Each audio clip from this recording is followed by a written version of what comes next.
your mom's volunteer organization made an accidental R-rated request? Oh, it wasn't accidental. Oh, it wasn't. It was very much on purpose. My mom thought it was accidental.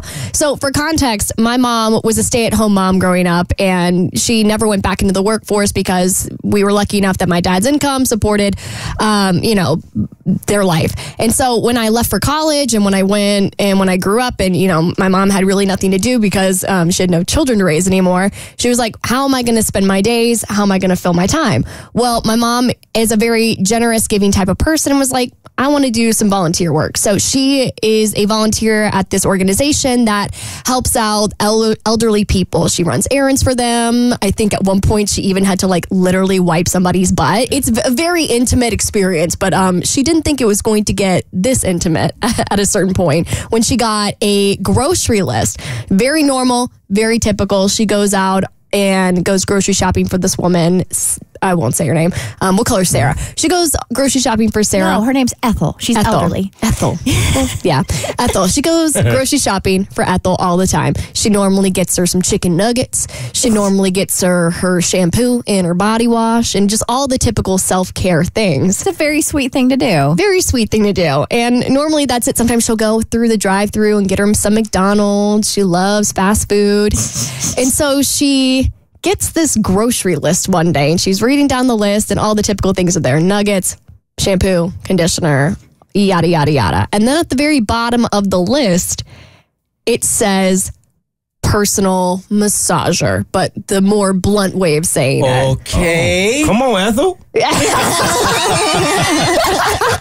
And my mom's like, She's trying to, Mo. Yeah. She's trying to. My mom looks at this list, and just to paint the picture of my mom, I grew up in a very conservative Christian household. We did not talk about anything remotely along these lines. So the fact that my mom got this list, I can just picture her face being like, ah! So she calls up Ethel and is like, hey, girlfriend, saw that you wanted me to go to Publix and get you a personal massager. I don't really think they sell those there. And Ethel goes, well, I really need it because I use this personal massager to work out the kinks in my neck. And my mom's like, yeah, sure, Ethel. Sure.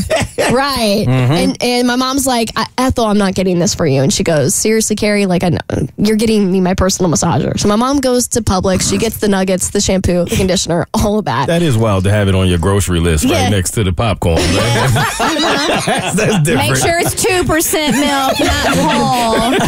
And get me that battery-operated boyfriend while you're at it. Make sure it's 7 inches.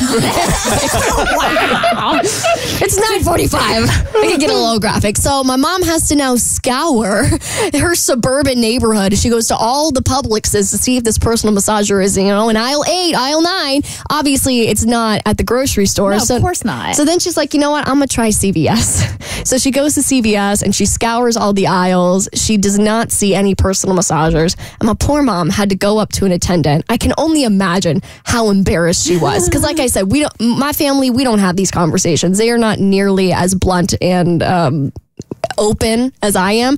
And my mom goes up to the attendant and is like, hey, where can I find a personal massager? And they were like, well, we don't sell them here.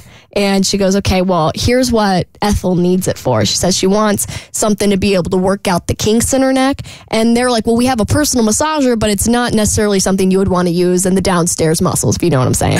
So he takes her to the medical equipment aisle, where they have bandages and, Advil, things that athletes need. And then Ethel, and she ended up having to get her one of those, what are they, it's like a... It's like it's like the Thermagun? It's like the Thermagun where it's like do.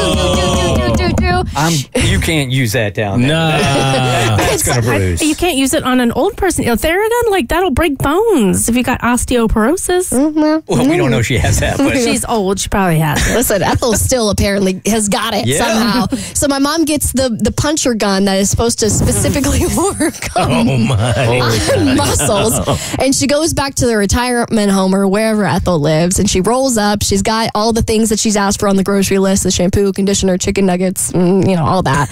And then she pulls out the Thermagun or whatever it's called. And Ethel just looks at it and goes, oh, thanks, Carrie. It's more, like very clearly disappointed and it wasn't what she wanted. So I think Ethel had a little bit of a white lie trying to get my mom to get her a personal massager and just wouldn't straight up tell her what she really needed it for. Instead of like running around to 5 different stores, did it ever occur to your mom to show Ethel how Amazon works? That is one of the complaints my mom has with this organization and what she's been doing. She feels like sometimes she has to do more than she needs to. Well, what we can do is we will purchase one, because I like to think we use our voices for good and we try to, instill good in the community and help out. We will purchase one of these items off Amazon for Ethel. Oh, perfect. Yeah, now we can write it off if we put a Burt Show logo on. I would love that. Oh, Bert. The Burt Show.